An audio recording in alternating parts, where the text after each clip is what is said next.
Today we're going to be taking a look at the Megahouse Variable Action Heroes One Piece Sabo figure.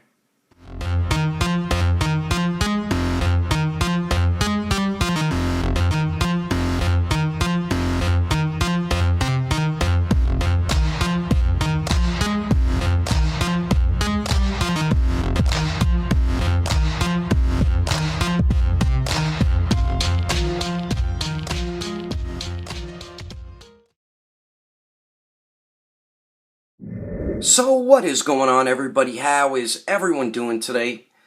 Daredevil19 here, and today we're going to be taking a look at the Variable Action Heroes One Piece Sabo. Now, I haven't even gotten up to this character yet in the show, but I did look up a few videos of him fighting, and I kind of spoiled the character for myself so I know who he is and stuff, but he does seem like a really awesome character. Plus, I'm really digging this figure a lot. I think Megahouse did an incredible job with it.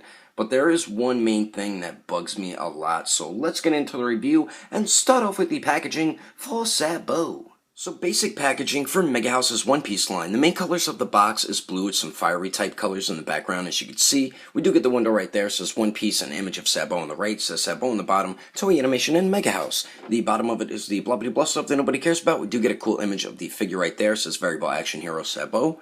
Then the top of it says Variable Action Heroes, the side of it says Variable Action Hero Sabo. We do get an image of the figure on the bottom. And then the other side of it is the continuing image from the front of the box with some very nice fiery artwork that looks pretty badass. And then the back of the packaging shows a bunch of different poses you can get the figure into along with some of his accessories. But anyway, that is the packaging. Let's get this figure open and take a closer look at Sabo. Alrighty, so taking a closer detailed look, and Megahouse killed it with this piece, but they always do when it comes to the paint and sculpt with their figures. They always do a very nice job. The sculpt of the hair looks dope, so nice work on that. I do have a little bit of blue right there, so that's a bit irritating. On the other side of it, and the back there, and then the lower piece of the hair is connected to his neck, just like with the Ace figure. And then the face sculpt looks good, looks like Sabo to me, and we do get his scar there on the left side of his face. And I'm curious as to how that turns out. Please don't spoil it for me, because I will find out soon enough in the anime. But we do get some paint shading on the skin tone, nice sculpt work on the face, neck, and you can see the paint shading around the neck and around the chest right there, so nice work on that. And then we do get this piece. I don't know what the hell it is, I'm just going to call it a scarf, but they did some very nice paint work on it. It is like a pearl white color with some black or grayish paint shading, and the paint's nice and clean on it, no paint bleeding or anything like that, so nice work just on that piece. And then we do get his blue shirt, which has blue paint shading on it, so it does look nice, and I really like that. I guess that's royal blue right there. I really like that color. It's probably one of my favorite colors, or maybe my favorite color. But we do get some silver buttons right there. The paint's nice and clean on it. They are sculpted on there. We do get sculpted wrinkles on his shirt. And this lower piece right here is a softer rubbery type plastic. I mean, it wouldn't hinder any leg articulation anyway. And we do get his black belt. And I love how you could see the stitching. That belt looks real to me. They did a very nice job on it. You just see the stitching on the top and the bottom. Then we do get the gold buckle right there. Very nice work just on the belt. That looks dope. And then we do get his black jacket. Very nice sculpted wrinkles all throughout it on the arms, as you can see right there. And then even on the front or the side right there. And then on the back as well. I mean, that looks dope. Just nice sculpt work all throughout it. Then we get this piece here, and I love how you see the stitching just going all around it. That looks awesome. And those two gold pieces, nice tiny sculpt work on it. Just a little tiny detail like that just makes a figure so much better. And then we do get his holster for his pipe staff, or bow staff. So that's pretty cool. He does have like a strap buckle on his arm. And once again, you can see the stitching going around the strap, so I really like that. And we do get the gold buckle. So nice work on that. And then we do get his pants. Oh yeah, his jacket. These two pieces are on ball joints, so you can move them around a little bit, so that's pretty cool.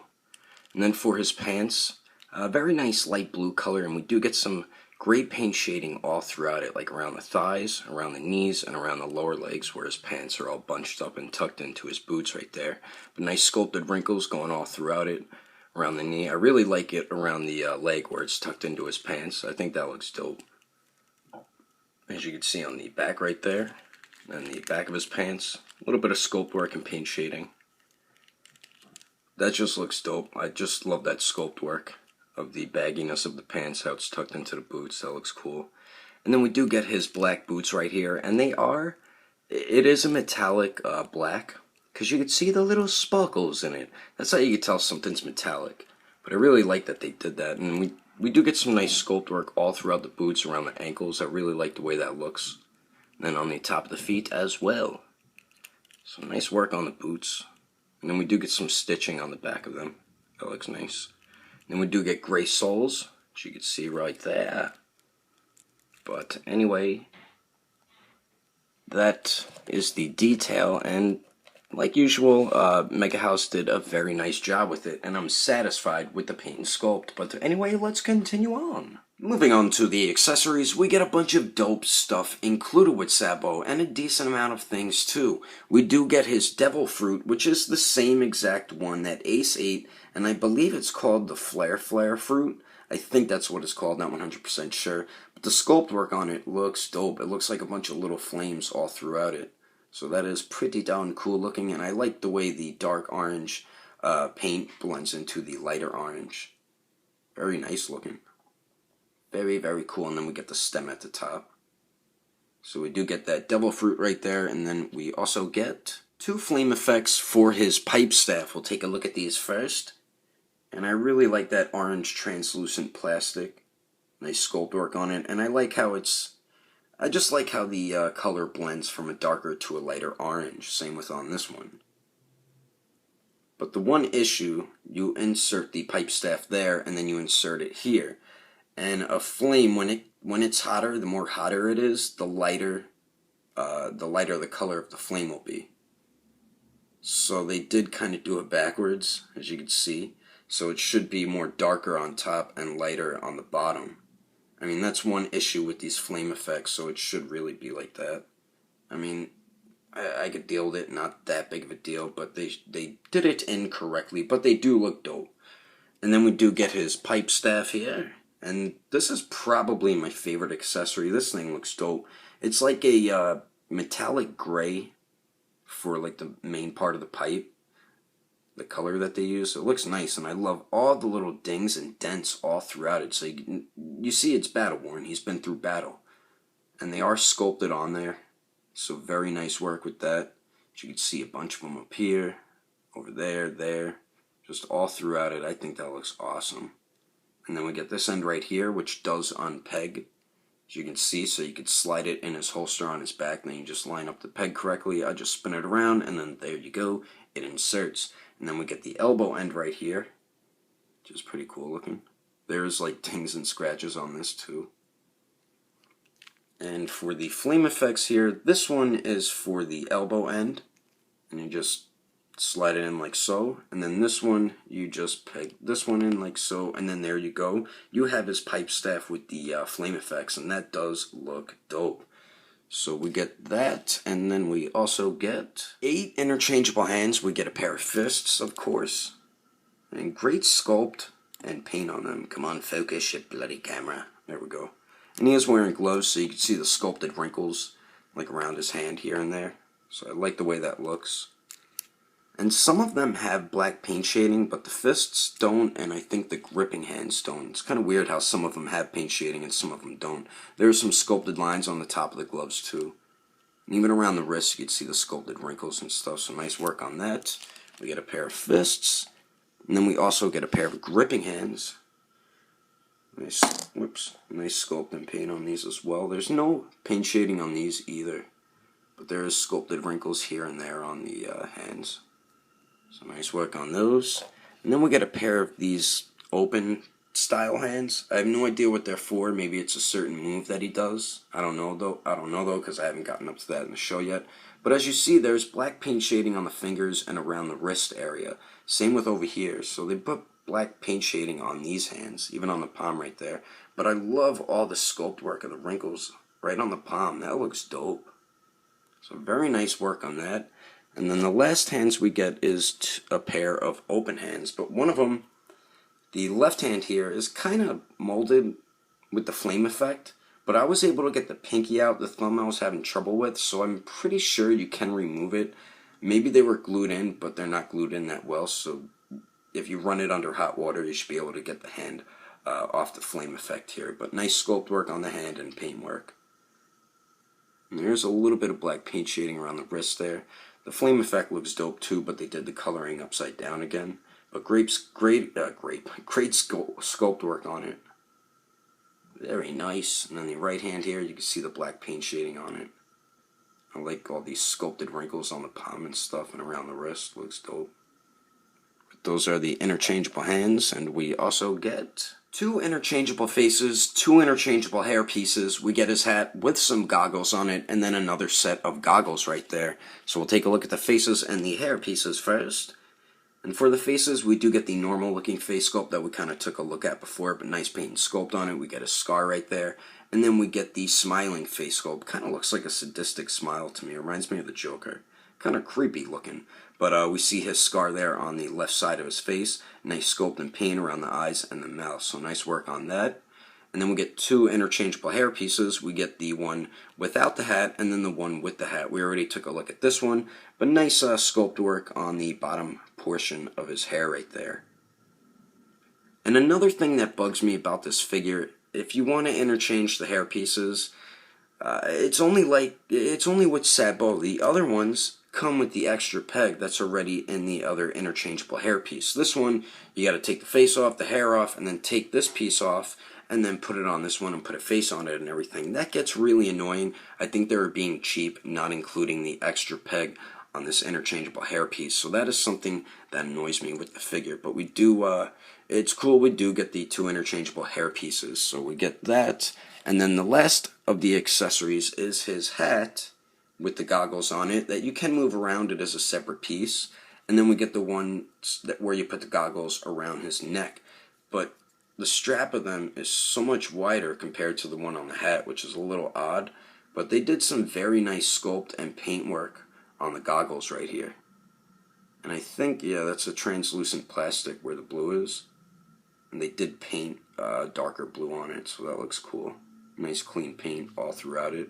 It's kind of like a softer rubbery, not rubbery, but a softer type plastic. It can break, so be careful of that. And the hat looks dope. This is one of my favorite accessories.